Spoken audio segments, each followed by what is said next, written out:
এই নে তোর ঈদের শপিং এর 5,000 টাকা জামা আর জুতা কেনার জন্য। এই টাকায় হবে তো না, নাকি আরো টাকা লাগবে? এখন নতুন ডিজাইন আসছে, এখনই কিনে ফেল। ভালো কথা, কসমেটিক্স, কানের দুল, হ্যান্ডব্যাগ সবই নতুন লাগবে।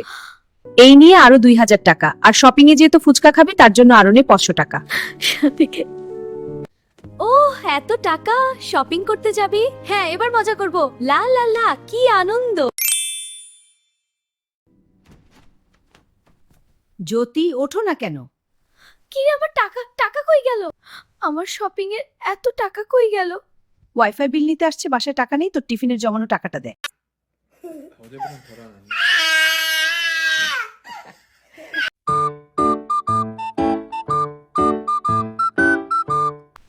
মা, একটা কথা বলবো।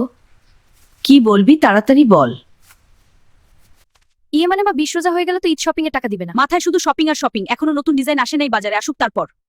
শপিং এর চিন্তা বাদ দিয়ে পড়তে বস। পড়ালেখা নাই, সারাদিন শুধু শপিং আর মোবাইল।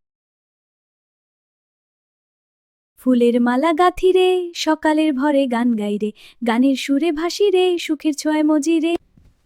চল শপিং এ যাই। আমার টাকা দাও, তাইলে তুমি কেন যাবে? আমার একটু কিছু আনতে হবে, চল একসাথেই যাই। চল শপিং মলে যাই। হ্যাঁ মা, চলো। মা চলো, এই ভালো জামার দোকানটাতে যাই। না, এই দোকানে ভালো ডিজাইন নেই। মা চলো, এই জুতার দোকানে যাই। না, ওখানে অনেক ভিড়। নিয়ে যান ম্যাম, নিয়ে যান, কম দামে পাবেন, ভালো জিনিস পাবেন এখানে, আসেন ম্যাম।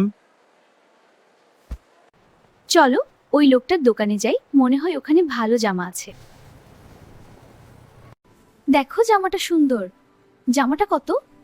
4,000 টাকা ম্যাম। 1400 টাকায় দিবেন। না ম্যাম, 3,800 টাকায় কিনা, আপনি চাইলে 3,800 টাকায় নিতে পারবেন। না থাক, তাহলে দরকার নেই। ম্যাম, এত দরাদরির দরকার নেই, আপনার কথাও থাক, আমার কথায় থাক, আপনি আর 100 বাড়িয়ে 1500 দিয়েন। মা চলো ওই জুতার দোকানে যাই। শোনো, আমরা মধ্যবিত্ত পরিবার, আর আমাদের কি দরকার এত টাকা দিয়ে জুতা কিন? তুমি আমার থেকে বেশি বুঝিও না, হাঁটতে থাকো।